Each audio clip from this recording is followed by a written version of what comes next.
first of all, the first presentation is basically giving you an introduction into source separation, and then also some thoughts that we had while designing this competition that we would like to share with you.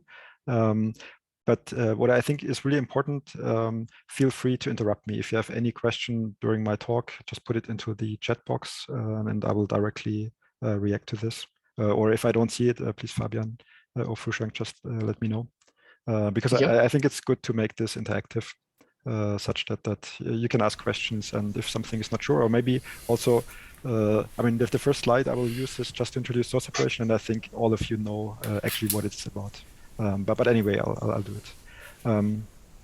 So this first presentation is basically just to kick off our town hall meeting, and there are two topics. One is a general introduction to audio source separation, and then the second part is just giving you some insights into why there's this competition, and also a little bit more insights into this hidden test set, which could be interesting for you now that you're working with this data. Okay, so let's directly dive in into the introduction to audio source separation.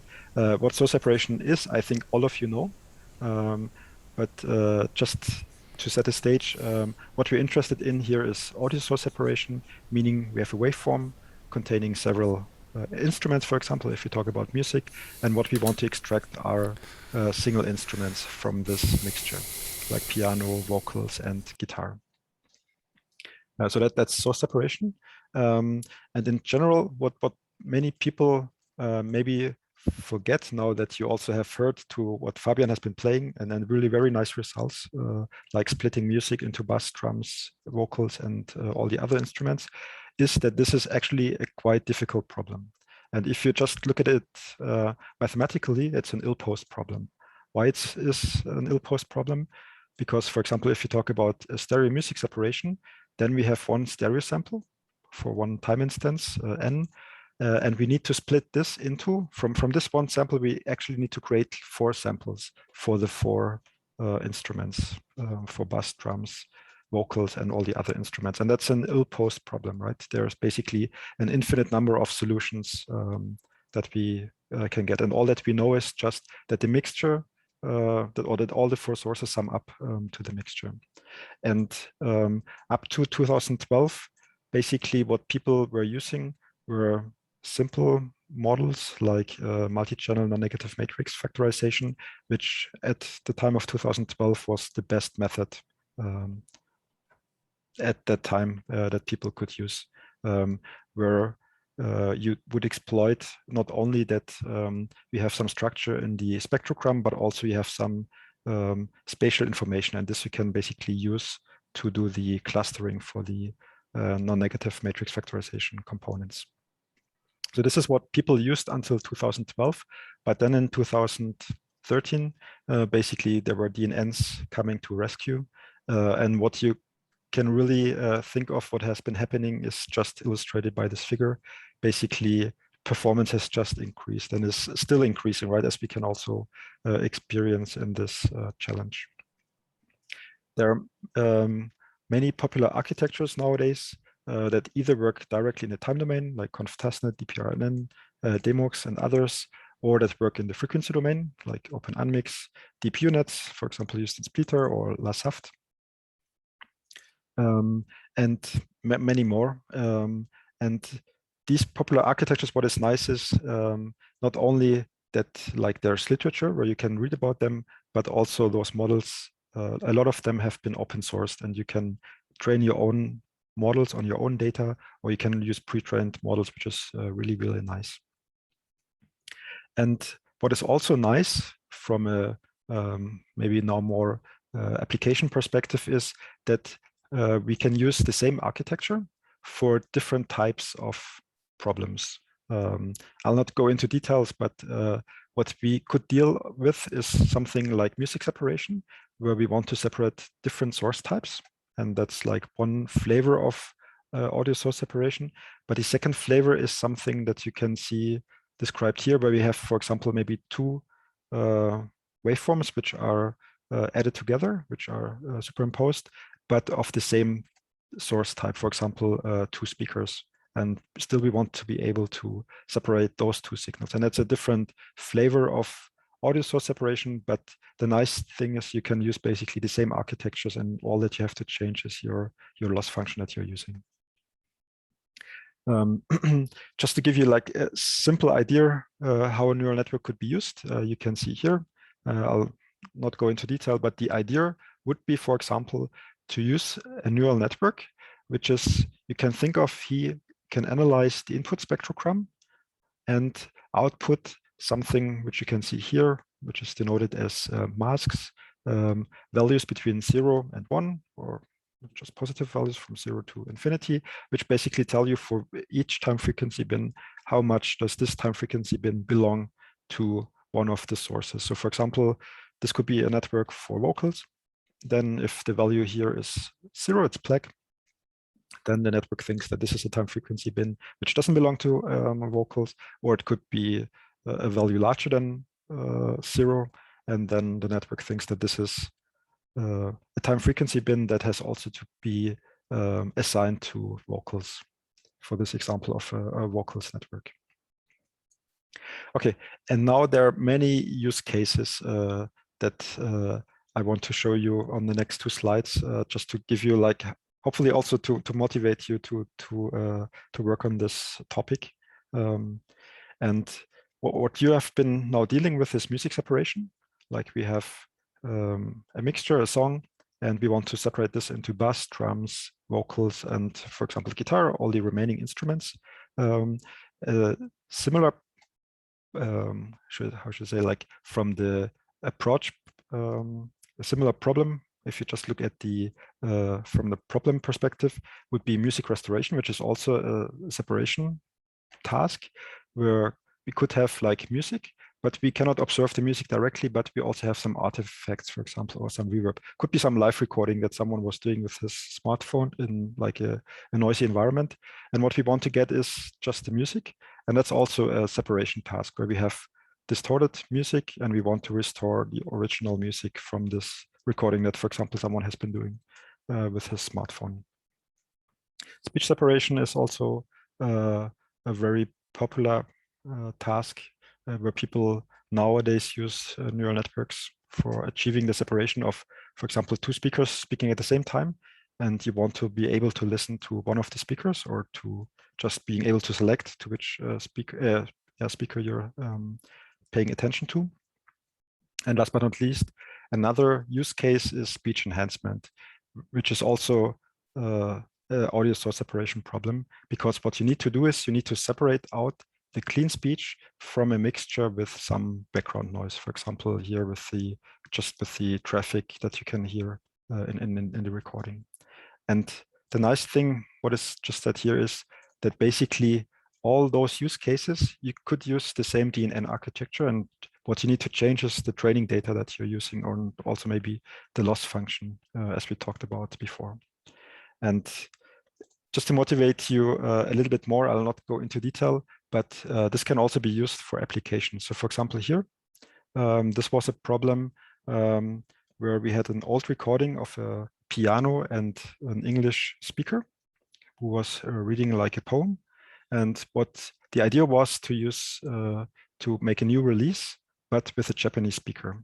And because this famous piano player, Klein Gold, is not living anymore, there's no other way to achieve this than using audio source separation. And the task was just to extract the piano and then create a new mixture with this Japanese speaker that could read the poem in Japanese. And there's a demo that you can see here in this link. And another use case where you also deal with old material, but you would like to revive this old material, is a movie. For example, Lawrence of Arabia, where this has been used. And the idea is, again, you have a mixture, like the original movie audio, and you want to extract, for example, the dialogue or the Foleys. And once you have this, then you can basically, a sound mixing engineer can then basically place them newly in a 3D space and do an upmix for Dolby Atmos. And by this, you can revive this old material. And there's no other way basically to achieve this only if you would go end to end to do the upmixing. But the only way right now is to first to do the separation and then to do the remixing or upmixing to a new format. Okay, so this was very briefly an introduction into source separation, and with this I also wanted to give you some more motivation to maybe also to broaden your perspective, because now you're working on this, but be aware that many other problems you could solve with the tools that you're using. The things that you have to change is the training data and maybe the loss function, but then the tools are the same. Do you have questions so far? So please feel free to put them into the chat box. Now in the second part, I want to kick off also this town hall with giving you some insight into this music demixing challenge. And maybe not all of you know, but this there's a long tradition of such music separation tasks and challenges dating back to 2008. Where like the first of such a competition has been taken place. And basically with this MDX21, we want to continue this long tradition of this signal separation and evaluation campaign, which is called SISIC. Maybe I've heard this before. This time the task is to separate stereo songs into 4 instruments, vocals, bass, drums, and others, as you know. And what we want to do is we want to do 2 things. We want to bring new people into this field such that they are like engaging with the problem, and also maybe find new ways which we don't think of. And I think what's at the end is nice to see, like with the models that will be released open source, to see then what have people used to squeeze out like the last bit of performance. So that's the idea, to bring people from diverse research areas together to work on this topic, and then also hopefully to bring in new insights and new ideas. And also what we want to do is we want to offer experienced researchers a new playground, and also the possibility just to do a submission and to evaluate their model in a fair way on this data set. So as you know, the challenge is structured in 2 rounds. We thought that this is good to have these 2 rounds because we wanted first to give you the like an exploration phase in the first round, where you also don't see like the full evaluation, but only your scores on 1/3 of the test data. And then in the second round, things then get more intense because we are getting closer to the end of the challenge, and you already see your scores on 2/3 of the test data. And finally, then end of July, beginning of August, there will be the challenge over, and then we will have a final winners on the 2 leaderboards. And maybe to say why we split this test data, we'll come back to this test data in a minute, into 3 parts, is that we thought it's good to avoid any overfitting, because otherwise it could be that if you already see your scores on the full data set, it could be that you start to overfit on this data set. But we really wanted to keep this out, to not have this problem. Okay, there are 2 leaderboards. Leaderboard A, only models trained on MuSDB 18 train, and only using this data set. And leaderboard B could be models trained on any data. And for both leaderboards, there are prizes, as you know, and then I think you're also eager to win them. And the scores are evaluated with this measure down here, this global SDR, we call it, signal to distortion ratio. We decided for this measure because we thought it's good to have something that is easy to understand and also easy to implement. And therefore, we didn't choose BSS Evil version 4, which was like the score used in the old competition, because we thought that it's good to have something which can directly be understood. What does it mean, this SDR? Okay, and then last but not least, with these slides, I would like to give you some more insight into this hidden test set. We call it or called it MDXDB21 in like MuseDB 18. Therefore, we thought that it's good to call it like this. I don't know, Fushank, how much time do I have? I will speed Go up. on, go on. Wait, Okay, yeah, no, because I just see you. What is nice is that this is a data set that was created by professionals. It contains 30 new songs which were just written, arranged, and produced for this competition. So this data is not used for anything else and was also not, it was just created for this purpose of this competition. And this is a closed set, meaning that no one other can see or can access basically the separations. Okay, and here you can see the 30 songs that are part of this MDX-DB21. You can see here in this last column all the instruments that are in this other category. And what was tried to is to have like really a diversity of genre, as you can see here. So from reggae over J-pop, digital rock, electro. There's also K-pop, country, big band, and so on. So there's really a variety in genre and also a variety in languages. Not only to have everything in English, but also to have other languages. To see really how do the models generalize on this data set. And last but not least, what I would like to already advertise is that there will be an ISMIR workshop. ISMIR is a conference. Maybe that's those people that are not familiar with music research. ISMIR is a conference, a yearly conference on music information retrieval, but also anything related to music processing with with algorithms, automatic like transcription, for example, note alignment. Many things are discussed at this conference, and there will be a satellite workshop this time where basically there will be the chance of participants and organizers and also AIcrowd to join together and to present like their the winning teams can present their approaches. And also what we want to do is we will have some invited presentations of other people working in this field to also have some kind of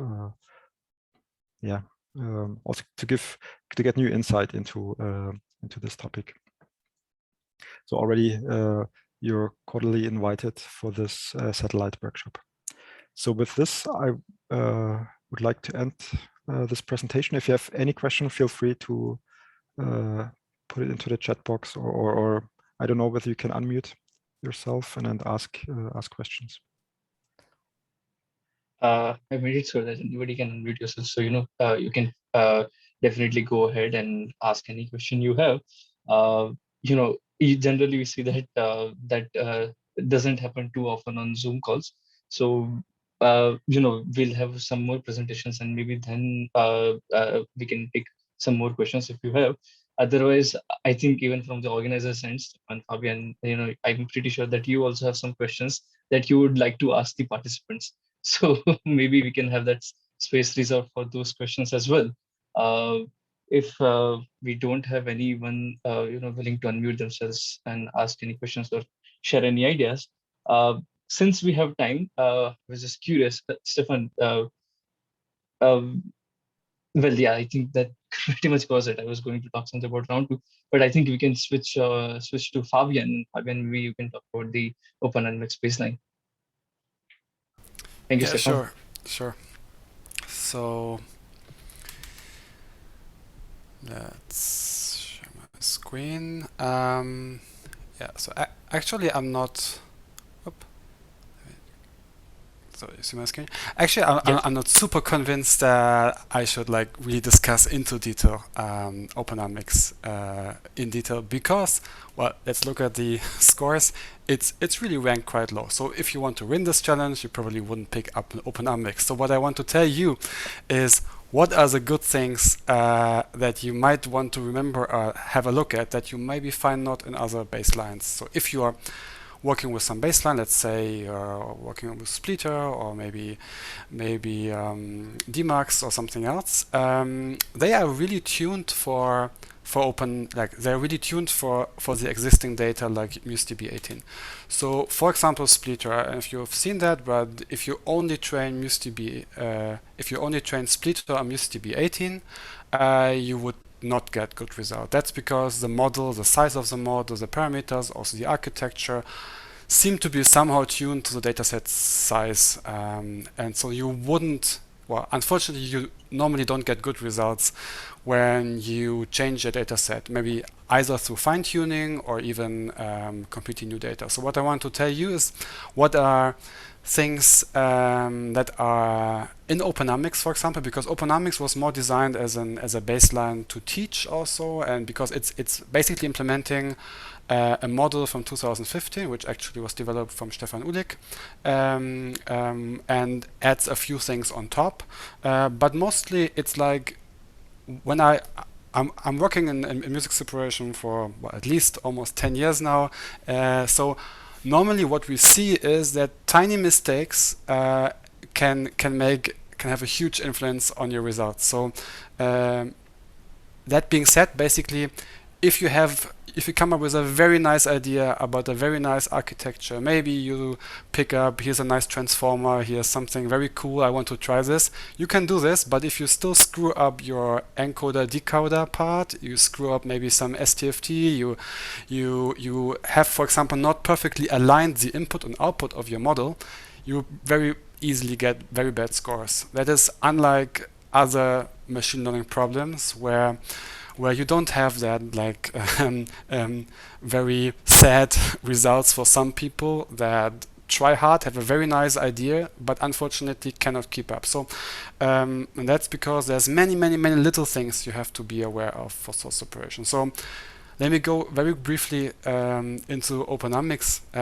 which is this simple, let's say, simple spectrogram-based model that takes magnitude spectrograms in this short-time Fourier domain, and there's a bilinear LSTM, so a sequence-to-sequence model is at its core, something that is like almost 20 years old now, like the core idea, and has some fully connected layers in the end, in the beginning, some bottleneck basically, and there's also additional skip connections, which is also not new, to basically help the model masking out different things, and all of these things are very well tuned to get decent results with a decent amount of parameters. So you will see state of the art has worked on a lot of different things. For example, this model is only a single source model, like one source has only one model and it's not joined. Whereas you find other models like Demux and also Lazaft, which is based on a joint architecture. So all of these things can help you. So what I want to tell you now is two things. So one thing is, at the end of this talk, I will reveal another baseline, which is new. So that will get you, I already can show this. This would get you to number 5. This will become a new baseline. It's basically OpenAmix with trained on a lot more data. By a lot more data, I mean it's already, I think it's almost trained on 400 hours of additional data. So the point is, which I'm show you in a second, is you train this very simple model, not even close to state of the art at all, and you have just a lot more data, which is like it's not like the data is impossible to find. There is data out there, and if you have this data and you train it in an efficient way and you pick the right tracks to train on, you can get very good results. That's point number 1. I will get to that in a second. So to do that, to get good results, you need lots of little tuning. I don't go into machine learning tricks, but weight decay and all these different things. So like training a source separation model can be very messy. Like it's the learning curves. Maybe you've seen those already a lot. They can look like totally different to what you get with ImageNet models scale to like a batch size of 1000, where everything is like butter smooth and you get very nice results on your GPUs. So source separation is a little bit of a beast, at least when it comes to small data like we currently have. So about this data, so you all probably might have on the lookout to get more data, because like the biggest data set out there is MuseDB18, which is just 10 hours of data, and many people have overfitted on this already. It's basically it's the end of life cycle. let's call it this way. So it's hard to improve without getting more data at this current point, or at least it's also hard to show, and that's why we have this challenge. It's hard to show as a researcher that your model actually scales, because on MuseDB18 you see some models that perform very well, but when you actually train it on more data, you will see the performance does not easily increase. So that's one thing to remember. So we need something else. So maybe if you have a bit of time this month for your model to try improving it, or maybe you take this new baseline that I will present you in a minute. Maybe you find new data. New data is very helpful. Like even if it's very little tracks, it can be very helpful. And what we have in OpenAmix, and that I want to point you at, is there's data loaders in OpenAmix that are not just useful for MuseDB18, which, as far as I know, many other source separation open source models have data loaders that are specifically made for OpenAmix, because OpenAmix, specifically made for MuseDB18, I want to say, because MuseDB18 has this fixed data set. You have 4 stems and you have the mixture. Everything is pre-rendered, so you can just take the four stems and the mixture as input, and you can have your input-output or input-target source separation system. So that's easy to handle. But unfortunately, when you try to find new data, very often you will find like totally unbalanced data. Maybe you find a bunch of vocal tracks. Maybe you want to just improve the vocals, and you find karaoke data. So how would you incorporate that? How would you sample that? All of these things there's specific data loaders for these different problems. For example, sometimes it's very important to deal with missing data. Then they have a bunch of questions. For example, what happens if the vocals in that track are not there, but usually you expect to have vocals. So would you omit that track from the training, or would you train with zeros? Like all of these experiments we have already done for OpenAmix, so I can highly recommend looking into that, just to see, for example, that training with zeros, so assuming that track would have vocals and you still have the track in your training, but then it should output zeros. All of these things should be handled very carefully, because these will have a very large impact on your results. So it can be like all these minor tricks, like sampling methods. I'm not saying like, for example, taking different tracks, adding zeros and so on, but also how do you present the different tracks in your batch? Like, do you take unique tracks from different tracks in one batch, or do you just don't care, you just randomly sample from your dataset? All of these things, as we measure it, can add up to significant numbers. So, for example, just the difference between a with replacement, result replacement, sampling in a small batch can lead to up to 0.5 dB in SDR. It's like really significant. So you have to be very careful. If you have little data you want to fine-tune your models on, you have to be careful how you sample them, how you align them, how you make sure that that all of the data is used in the right way. So just this being said, maybe it's useful for you to have a look at the OpenAmix training guidelines, because all of this is all PyTorch based. I'm sure if you work with TensorFlow, it's relatively easy to transfer. So there's a lot of hidden gems, I would say, in these data loaders that you normally don't find in other open source music separation data set. So just have a look at OpenUnmix and the data pipeline. Not saying that the data pipeline is especially efficient. It's actually not. Like this, it's not that fast as some others, but there's a decent amount of tricks. So one additional thing I want to mention is where these multi-channel Gaussian Wiener filters. So if you have single models that are, you have one model per source, like for example in OpenUnmix, you can use a multi-channel Wiener filter to aggregate and make it a joint model that helps getting better scores, also slightly improve on the perceptual quality, but that can lead to up to 0.5 dB additionally.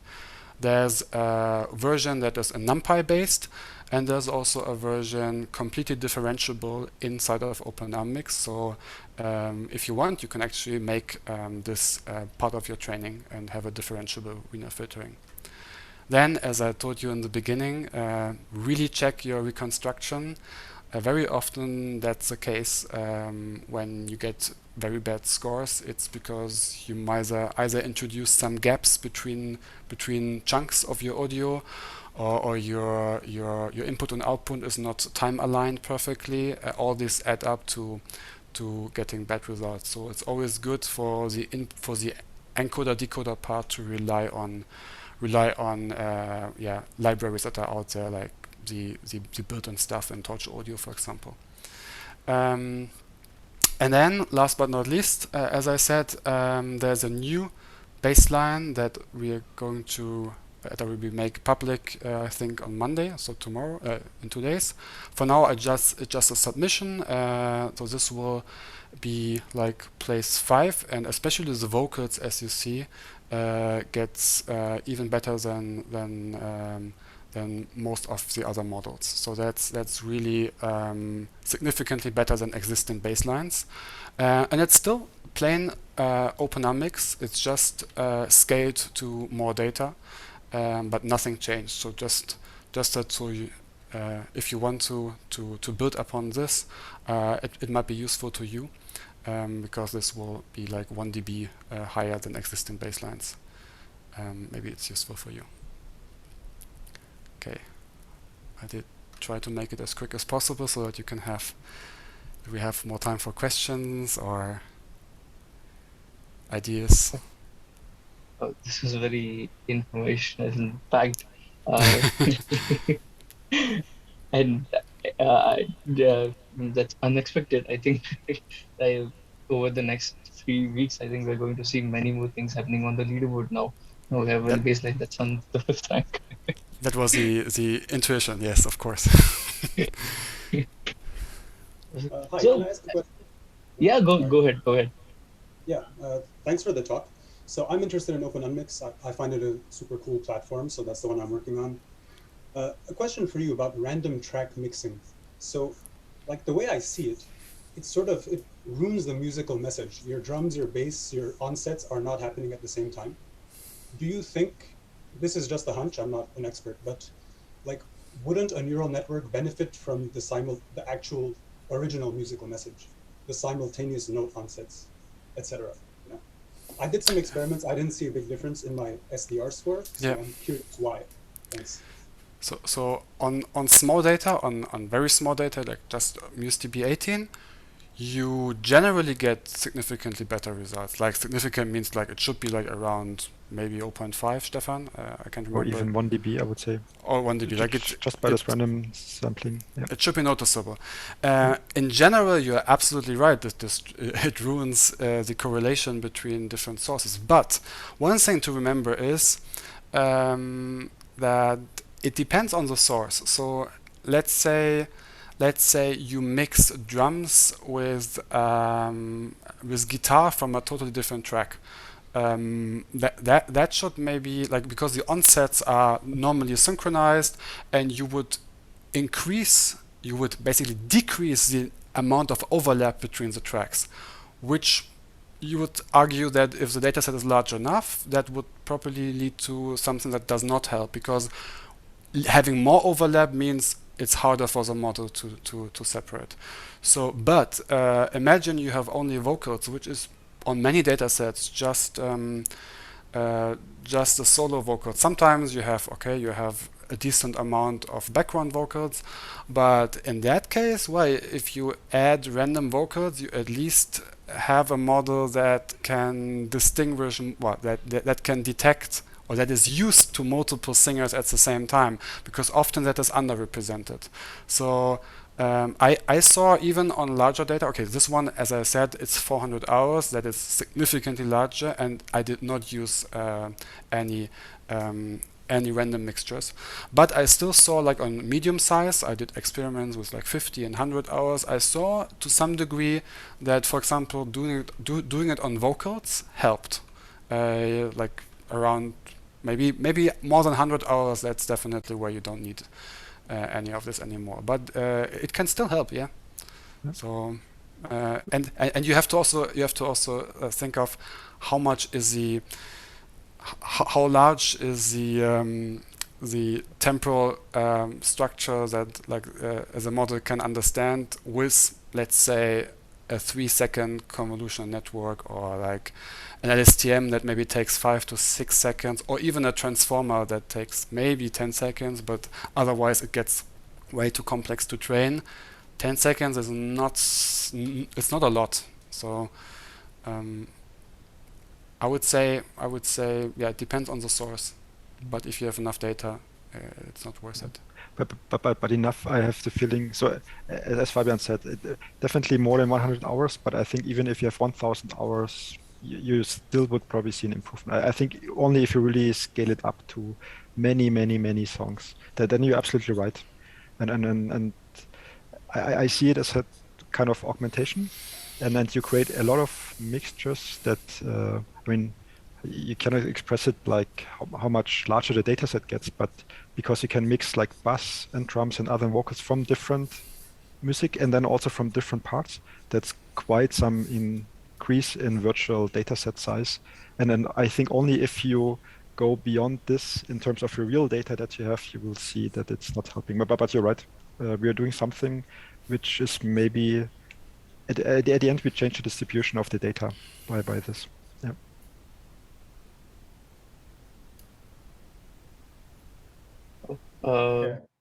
We have a question on the chat, maybe. So thanks a lot, Fabian, and I think we can move on to the talk from Stefan. But maybe before that, we can take the question in the chat. Yeah, I have a quick question for Fabian. Yeah. So you have just mentioned there are 400 hours of data. So are they only vocals and the background music, or are they vocals, bass, drums, and others? All of them are 400 hours. Yes, like it's 400 by all the instruments. Yes. I see. So that's a lot more. Yeah. Yeah, that's really a lot. Yeah. Yeah, I'm sorry. I would love to share the data, but then that's something I can't do. So yeah. But at least there's a pre-trained model, so that should help. Yeah, thanks.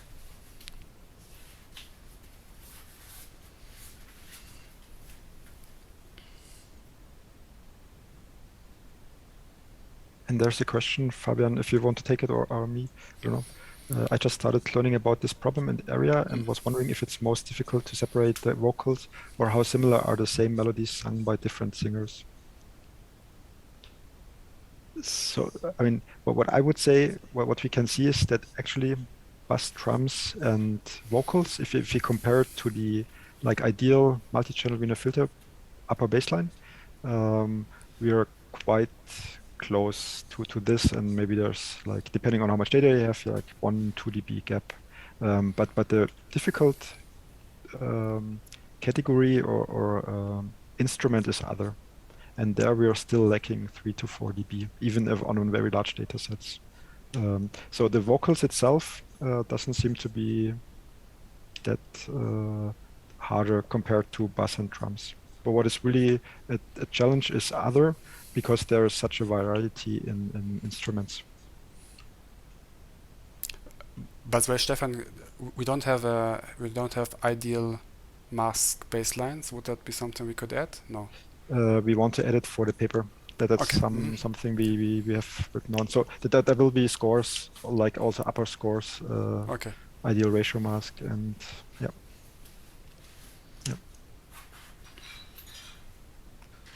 All right, I guess Stefan, up to you. Folks, I guess before we move towards that, I think we're going to overshoot the time of the town hall by a bit, and you can let us know if it's okay. Stefan, fucking you as well, if we should try to squeeze some aspects, or if you're free, if you're okay with the agenda as it is. I'm okay. But it's fun. Yeah. Right. So now this is about the second baseline about CrossNet UMX, and actually that's the main work was done by a colleague in Japan, Ryosuke Sawata-san, and I'm explaining it today to you. But if you have any question and more details, please feel free also to contact him. So very briefly with this presentation, I want directly to jump to OpenUnmix, which you just heard from Fabian, which is this model which trains for every instrument like one separation network. So you have the mixture spectrogram, and then you learn this one model with this BLSTMs, the sequence-to-sequence layers in between, for example, to extract others. There's another model that you use for extracting vocals and so on. And there are two limitations which we want to tackle with this CrossNet UMX. And one is that there are like independent networks, as you can see here, like indicated by this red dashed rectangle, which are trained for every source. And this doesn't consider the mutual influence that sources have on each other. And the other thing that is a limitation, or could be a limitation, is that it's purely trained in the frequency domain. And in this CrossNet UMX, there are basically three modifications. The first one is that it not only is using spectrogram loss, like MSE in the magnitude domain of the after doing the STFT, but also there's an additional ISTFT layer introduced, and we're also looking at some time domain loss.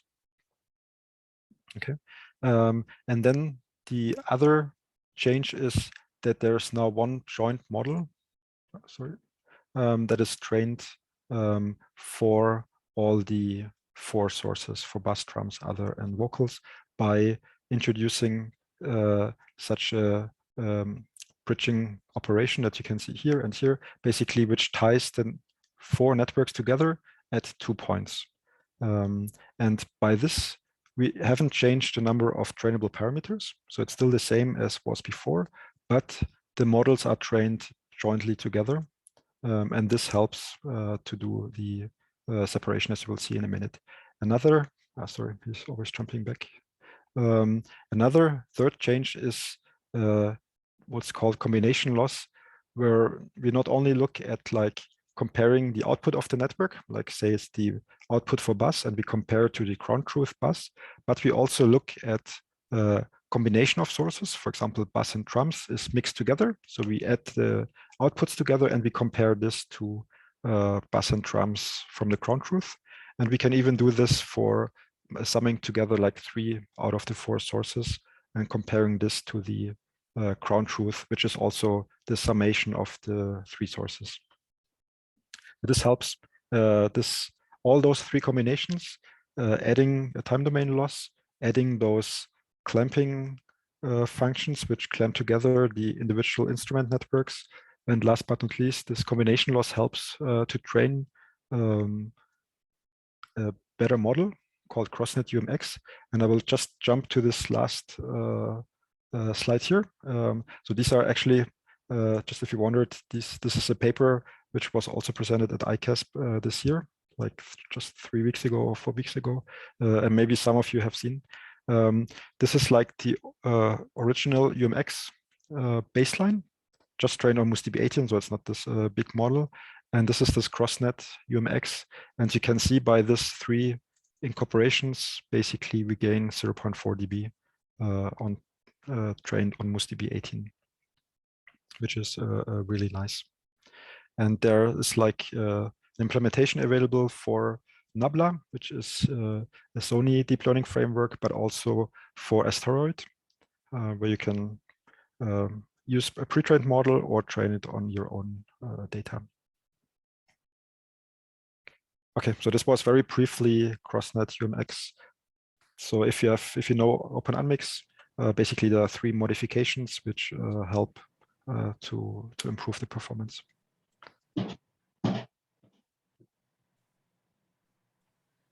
All right, I think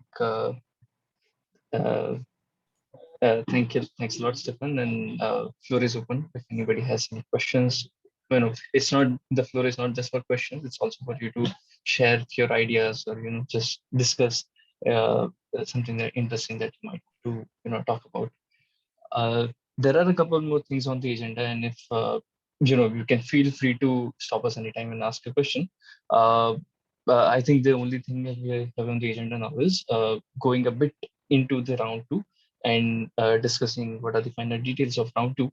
And probably before we do that, we can just have a look at the frozen leaderboard for round 1, and we can just we have some of the top participants from round 1 here on the call as well. So it might be a good thing to look at the scores and see,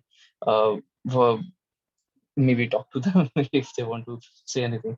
On leaderboard A for round 1, we have Wusung, who's joined the call, and assuming their team member. I think they're not on the call, but they're on the first rank. Then we have the Music AI team. They're on the second rank. We have someone from the Byte MSS team as well here on the call. So congratulations, guys.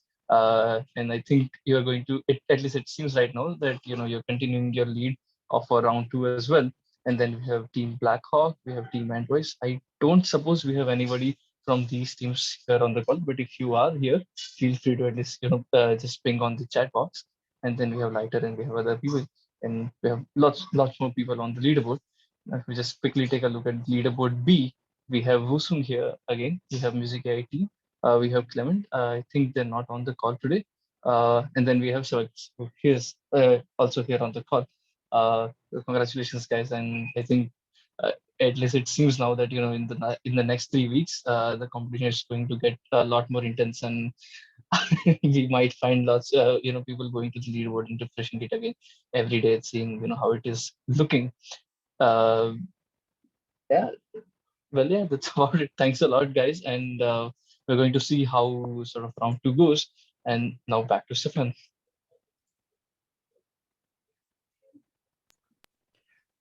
Okay, I have just one more or 2 more slides about round 1 and 2. First, about the changes that were done for round 1 and for round 2 now that has recently started. So we noticed that the timeout mechanism that we were using was not that good. Basically, for round 1, what was used is a fixed 4 minutes timeout per song. So what we had in mind was like 4 minutes, and then times 30 songs. This is like 2 hours. This was like our limit that we set ourselves. But basically, this discards like the length of the songs. So what we did is we measured the average time per song, and then computed a new timeout such that overall it's still 2 hours, but now it's adapted to the song length. And basically, this is the ratio. So what you can use is like 1.57 times more what is the song length. So you don't have to be like kind of, how should I say, like real-time capable, but roughly 1.6 times more time you can use. So if the song is something like 3 minutes, 3 times 1.6 you can use for doing your separation. So 4 minutes and something, almost 5 minutes. So this helps, because now the timeout is really more adapted really to the song length. And overall, as I said, we still keep this 2 hours budget. And the second change was this, now that you see your scores on 2/3 of this MDX DB21. Still, as I said before, 1/3 of this is hidden, because we want to avoid that participants overfit to this daytime. But we thought that it's good that you basically have more information about how you're performing. Okay, so this was changes for round 2, and then we also set together and just some ideas that you could try if you want to improve. One very simple thing, and I'm not sure whether you're using it or not, but you could pick your favorite model. And normally the favorite models like Lasaft, for example, they are trained on just MustDB 18 train, right? But if you want to have a submission for leaderboard B, why not just put in the 50 songs of MustDB 18 test into your training set and train on it? And it's very simple. And we did it for OpenUnmix and for CrossNet UMX, and you gain something like 0.3 or even maybe 0.4 dB just by doing this. So that's one idea, getting more data, and getting more data could be as easy as just using those 50 songs, but make sure that you set this external data set used to true, because now you're using the test part of MustDB 18. Another thing that is really worthwhile to investigate is to merge models. This could be as simple as just doing this in a time domain, meaning you have like two waveforms and you just average them. But you can also do it a little bit more sophisticated if you have models that use a multi-channel winner filter. So it's better if you do this merging before computing the multi-channel winner filter. And there's some discussion here in this paper. Maybe that's also something worth to try. So there are many models. Now Fabian just has released another one. And actually the OpenUnmix is very fast. So there is not much overhead. I don't know, Fabian, do you know? It's faster than real time, definitely.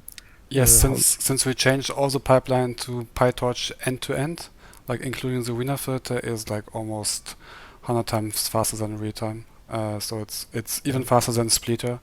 Okay. But that's just because the loading time for models on PyTorch is so much faster than TensorFlow, because TensorFlow has to compile a lot of things. So I think it's probably similar to Splitter now. Yeah. So that's also something to do, right? You could just take OpenUnmix large, so UMXL, and put it in, and planning definitely will help.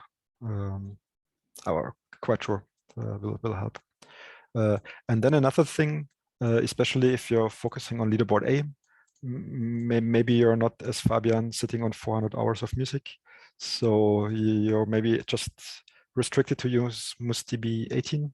But what you could do is data augmentation, which is an interesting topic. And there's like a lot of libraries for audio augmentation available. There's like this Audimentations is one of them. And if you check the README, there's at the very end, there's an alternatives where like all the augmentations are listed. And why not pick your favorite one, like favorite library, and then use it in your during your training, and that also will help. And this is especially for leaderboard A submissions. So these are just some ideas where we thought, okay, that could help you to maybe get another improvement.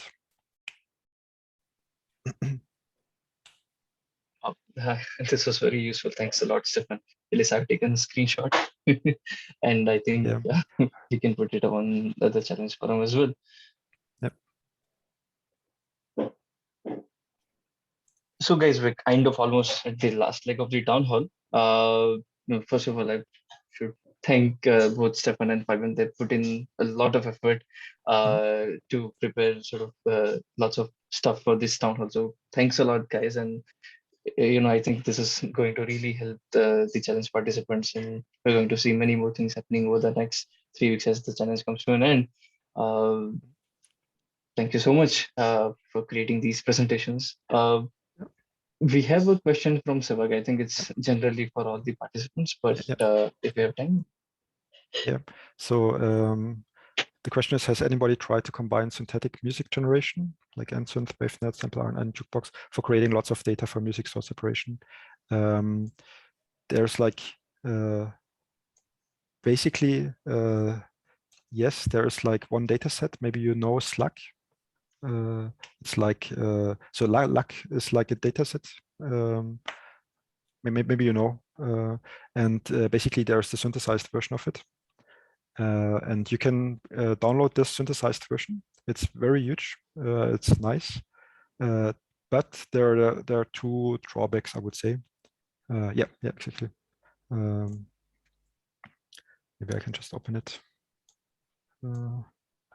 It's like a synthesized LUG data set, and it contains a lot of data. I don't know, like, yeah, 145 hours and 2,100 songs. But there are two drawbacks, I would say. One is that there are no vocals, so you have to be aware. But you could use like the augmentation or like the data loading that Fabian has explained. That is, for example, available in OpenAmix, so that's possible. But also, from experience, those data sets are not as good as having real data. So it looks nice, 2,100 songs and a lot of different instruments, but they come all from the same synthesizer. And yeah, so if you have just maybe 100 songs, could be as good as this 2,100 songs that you have from the Slack dataset, just from experience. Thank you.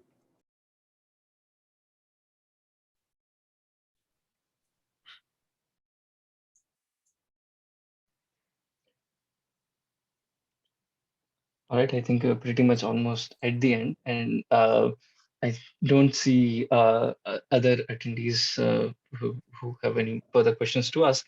Maybe before we close, I can just we can have one more round with you, Stefan and Fabian, considering you put in a lot of effort in this challenge and designing the challenge and interacting with the community, seeing the results on the leaderboard.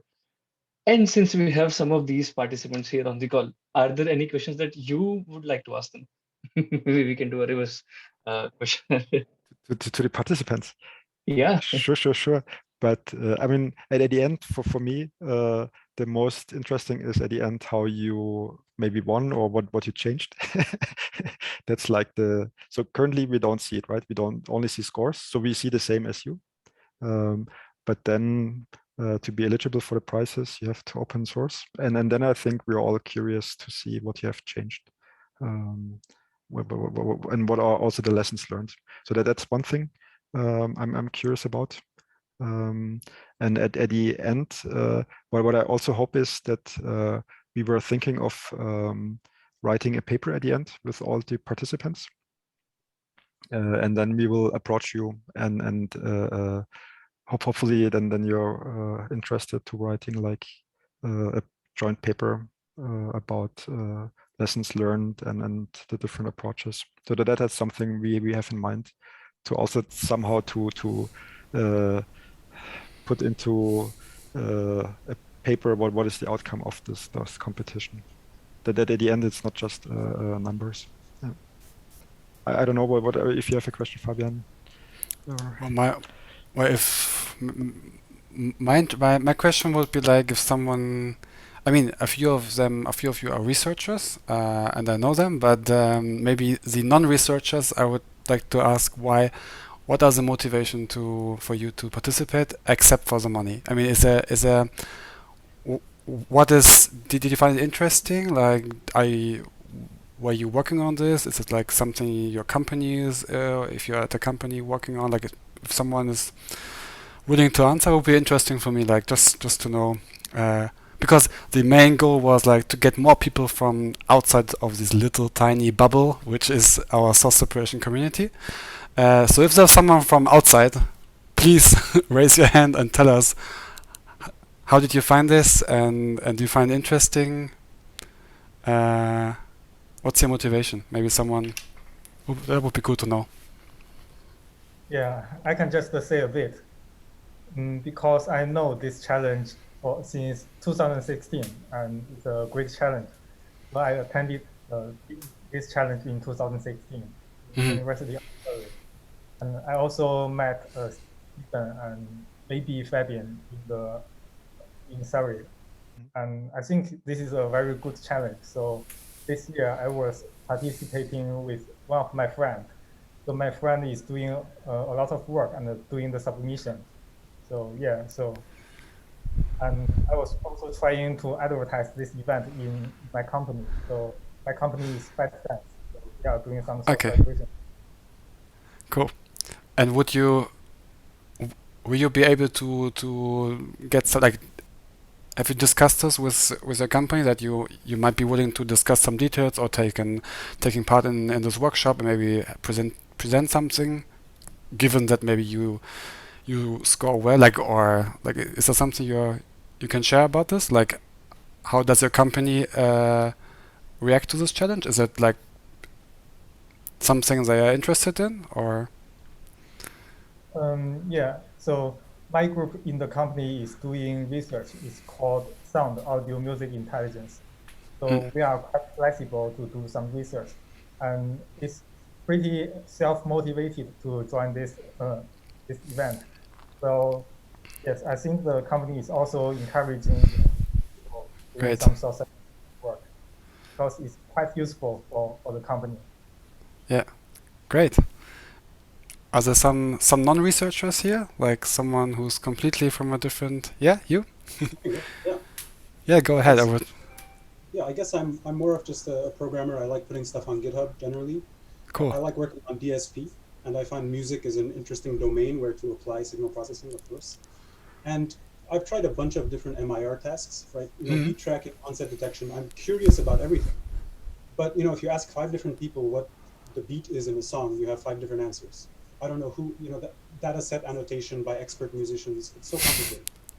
Now in source separation, right, you have X bass plus X drums plus X other plus X vocals equals mix. It's a fact. You start from a fact and you have to go back and answer the question. Right? So I don't know, I found that a bit nicer. There's no opinion on source separation. Well, I guess there's subjective. There are subjective groups, but in this leaderboard, it's SDR only, so that makes me happy, I guess. Just trying to see if I can, work on time frequency resolution, interesting things with the STFT. How do you, like, coming from outside and if you're active GitHub contributor, like, how do you find the open source landscape? Like, I think there's like 4 or 5 different things out there now. Is this like something? Are you generally think like, okay, these guys are doing some interesting stuff, but this is like, I mean, of course we know that this is like on a different level than in the vision domain. There's like hugely more popular, more people. So we have, of course, trouble finding more people willing to, contribute and so on. So we don't have these hugely popular repositories, but do you find it good enough to start with, like to start? Yeah, compared to other music systems, I think source separation has the most interesting ecosystem. There's OpenUnmix, there's the SIGSEP GitHub organization, which has MuseDB loader, which has a BSS evaluator. There's, you mentioned one of them, Nuzzle, I think, NUSSL, that other Nuzzle, yeah. low-level building blocks for source separation. So from all the MIR or DSP communities I've seen, I really prefer, I like the open sourceness of source separation. Cool. I've had no trouble. Okay, that's great. Great to hear. So we did some job that is not that bad. That's great.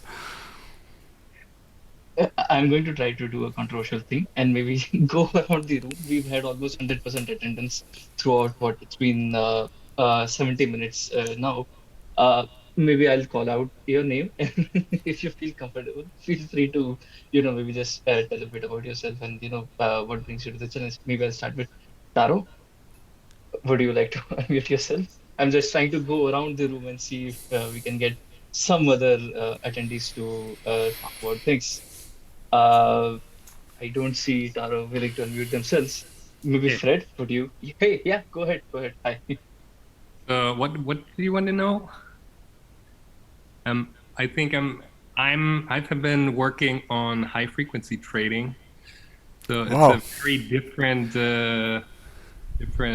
domain. But I think this problem that you're working on, I've worked on it in, I think, 1995, or I tried to solve something in that direction. And since then, I haven't done anything. And I came across this challenge and was very interested in it. So doing it as a hobby, basically, and I'm very interested in what kind of methods and networks are used these days. So yeah, I'm an amateur in, in these kind of things.